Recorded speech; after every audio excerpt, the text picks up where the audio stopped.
Focus చేసింది. Silence. నువ్వే వస్తున్నావు. క్లాప్.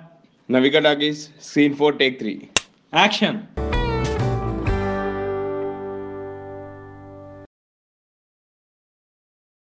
విక్రమ్ వర్మ అతి తక్కువ సమయంలో ఎక్కువ మంది పిల్లలకు జన్మనిచ్చిన వీర్య దాత. రామాయణ మహాభారతాల కాలాలలో అప్పటి ఋషులు మహర్షులు రాజవంశాలు అంతరించిపోతాయేమో అన్న తరుణంలో ఆ వంశాలకు వంశోద్ధారకులను ప్రసాదించి రాజ్యాలను రక్షించారు. అయితే ఈ కంప్యూటర్ యుగంలోనూ సంతానలేమితో బాధపడుతున్న వారి పాలిట కల్పవృక్షంలా మారాడు మన ఓల్డ్ సిటీ కుర్రాడు విక్కీ. శ్రమే ఆయుధంగా తనని తానే పెట్టుబడిగా నమ్ముకుని ముందుకు దూసుకుపోతున్న నరుడు డోనరుడు విక్కీతో ఓపెన్ అటాక్. నమస్కారం విక్కీ గారు. నమస్కారం అండి. విక్కీ అనా వెనక ముందు ఏమైనా ఉన్నాయి పేరుకి? విక్రమ్ వర్మ అండి. విక్రమ్. మరి ఇదట్టా వచ్చింది విక్కీ అని? అంటే లేడీస్ నన్ను విక్కీ అని పిలవడం ఇష్టం అండి. అంటే మా అమ్మ నుంచి స్టార్ట్ అయింది. మా అమ్మ మా నాయనమ్మ సో చిన్నప్పటి నుంచి పెట్టేమండి. కుటుంబ నేపథ్యం ఏంటి? ఏమండి? ఫాదర్ ఏం చేస్తుంటారు? ఫాదర్ ఏమో ఆర్మీలో చేసేవారండి. మరి ఇదట్టా ఇప్పుడు ఆయన ఏమో దేశం కోసం పోరాడుతుంటే మరి ఇట్లాంటి పనులు ఏంటి? స్పెర్మ్ డొనేషన్ ఇది ఇదేది ఒక విధంగా ఒకటే కదండి.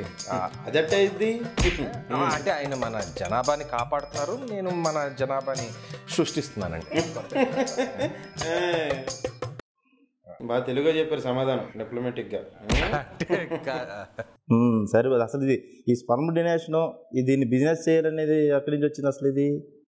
అంటే నాకు ముందు తెలియదండి. నేను డాక్టర్ ఆంజనేయులు అని ఉన్నారండి, ఆయన ఇన్ఫర్టిలిటీ స్పెషలిస్ట్. ఆయన అడిగారు, మీరు ఇచ్చేస్తున్నారా? అంటే నాలో క్వాలిఫికేషన్స్ అన్నీ కనపడ్డాయి అనుకుంటా అండి. అంటే అందంగా ఉంటాను, కొంచెం పొడుగు, కొంచెం అదే అడగబోతున్నాను. ఎంతమంది ఉంటుండగా అంటే మిమ్మల్ని తీసుకున్నారేంటి, ఇదేమన్నా లక్కీ డిప్పులు ఏమైనా తగిలిందా అని అడగబోతున్నాను. లక్కీ అనుకోవచ్చు అండి. అంటే ఇంకెవరినైనా పట్టుకోవచ్చు. చాలామంది అందగాళ్ళు ఉన్నారు, చాలామంది క్వాలిఫైడ్ ఉన్నారు, కానీ ఏంటో నాలో ఏదో చూసారనమాట. లక్కీ డిప్ మీకే తగిలింది అయితే? అయింది.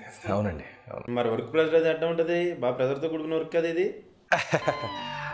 ప్రెషర్తో పాటు ప్లెజర్ కూడా ఉంటుంది కదండి. అవునా? అంతేలేండి. ఓకే, ఇప్పుడు మంచి క్రికెటర్ ఉన్నాను మీరు?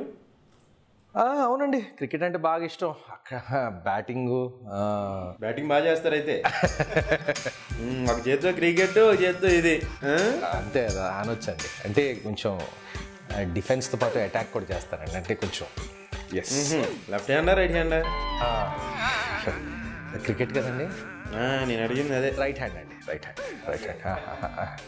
అంటే ఇప్పుడు రెగ్యులర్గా వెళ్ళట్లేదా మరి? అయితే బిజీ అయ్యారా? కొంచెం తగ్గించేసానండి. ఎందుకంటే ఇప్పుడు అందరూ క్రికెటర్సే పుట్టేటట్టున్నారండి. మన టీమ్స్లో ఇంకా 10 మంది బ్యాట్స్మెన్, అదే అంటే 11 మెంబర్సే ఉంటారు కదండి. అంటే ఇప్పుడు మన వేరే ఏమంటారు ఇది కాదు, ఇప్పుడు కబడ్డీకి, కొంచెం ఫుట్బాల్కి, టెన్నిస్కి, అంటే వేరే స్పోర్ట్స్ కూడా కొంచెం మనం సేవ చేయాలి కదా. అంటే నా ద్వారా యాక్టింగ్ అది కూడా నేర్చుకోండి. అది కూడా కావాలి. మంచిదే అండి. అంటే నాలాగా పుడతారు కదా. ఏఎన్ఆర్ కట్స్ ఉన్నాయి కొంచెం మీకు చెప్తారండి. అవునవును, కొంతమంది చెప్తారండి.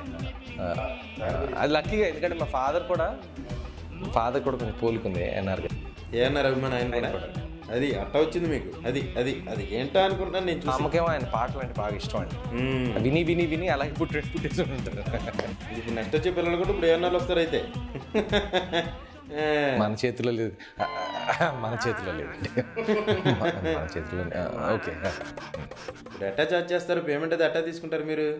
అంటే క్రికెట్ లాగానేనండి. అంటే ఇప్పుడు బేసిక్ శాలరీ ఉంటుందండి. అంటే నా డౌట్ ఏంటంటే ఇప్పుడు మీకు ప్రాజెక్ట్ సక్సెస్ అయితే ఇస్తారా, లేకపోతే దేనిలాగా దానికి? అంటే ఒక బేస్ శాలరీ ఉంటుందండి. దాని మీద ప్రాజెక్ట్ సక్సెస్ అయితే ఇంకా పేషెంట్స్ సంతోషం బట్టి వాళ్ళు కొంచెం అడిషనల్ ఇస్తారంటే ఉంటారు కొంతమంది.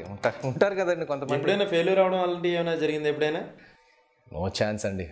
100% స్ట్రైక్ రేట్ అండి. క్రికెట్లోనే? క్రికెట్లో కొంచెం యావరేజ్ 100 కాదండి, కానీ అంటే ఈ ఫీల్డ్లో కొంచెం 100% అండి. అందుకనే చూస్ చేసుకున్నారు మిమ్మల్ని ఆంజనేయులు గారు. అది కాఫీ తీసుకుంటారా? నా కాఫీ అలవాట్లేదండి. డ్రింక్ తీసురమ్మా. డ్రింక్ అంటే ఇప్పుడు సాధారణంగా ఈ జనాలందరూ స్ట్రెస్ ఫీల్ అయినప్పుడు రిలాక్సేషన్ కోసం రకరకాల పనులు చేస్తూ ఉంటారు. మరి ఇప్పుడు మంది ఎట్టా ఇప్పుడు? నేను నార్మల్ పనులు చేస్తానండి. ఓకే. ఈ స్పర్మ్ డొనేషన్ అనే దాని మీద జనాల్లో ఇంకా సరైన అవగాహన రాలేదు నాకు తెలిసి. ఇప్పుడు చెప్పేటప్పుడు ఎట్టా ఇప్పుడు బాధపడుతూ ఉంటారా మీరు దాని గురించి? అంటే కారిపోయింది. అంటే జనాలు కూడా దీని మీద అవగాహన కొంచెం మారాలండి. రైట్ అండి.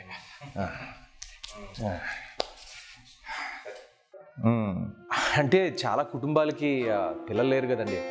వాళ్ళ బాధని మేజర్ ప్రాబ్లం ఇప్పుడు. వాళ్ళ ఆ బాధ నుంచి కొంచెం కాపాడానంటే నేను జాబ్ సాటిస్ఫాక్షన్ బాగుంటుంది కదండి. కరెక్టే, అది చాలా ఇంపార్టెంట్ ముందు. అవును కదా మరి. సరే, ఇప్పుడు మన పెన్ను పక్కోడికి రాసుకోవడానికి ఇచ్చేసి మనకు అవసరమైనప్పుడు ఇంకైపోతే ఏంటి పరిస్థితి? అదే ఇప్పుడు మన ప్రేమ, పెళ్ళి, పర్సనల్ లైఫ్ గురించి మాట్లాడుతున్నాను. ఓ ఎవరైనా ఉన్నారా? ఉన్నారండి. అషిమా రాయ్ అని బ్యాంక్లో పనిచేస్తుందండి. దాంతో ఆ అమ్మాయికి తెలుసా మన హ్యాండీక్రాఫ్ట్ బిజినెస్ గురించి? హ్యాండీక్రాఫ్ట్స్ అనేది తెలుసండి. హ్యాండీక్రాఫ్ట్స్ అంటే చేతి నిండా పని తెలుసు. మరి ఎట్టా మేనేజ్ చేస్తున్నారు తెలియకుండా ఇదంతా? అది తెలుసుకోవాలంటే November 4th థియేటర్స్కి రండి. సర్ప్రైజ్ అనమాట. అదే కాకుండా నా గురించి ఏమైనా తెలుసుకోవాలంటే థియేటర్స్కి రండి November 4th. మొత్తం అర్థం అవుద్ది అంటారు అక్కడికి వస్తే. అంతే కదండి మరి. సరే విక్కీ గారు, మిమ్మల్ని ఒక డోనర్గా కాకుండా ఒక ఫాదర్గా చూడాలని ఆశిస్తూ November 4th థియేటర్లో మళ్ళీ కలుద్దాం. నమస్కారం. హలో ఎవ్రీవన్, నవికా ఫ్యాక్టరీకి మీరందరూ లైక్, షేర్ అండ్ డొనేట్. క్యారెక్టర్లో ఉండిపోయాను కదా. నవికా ఫ్యాక్టరీకి మీరందరూ like, share and subscribe. You must.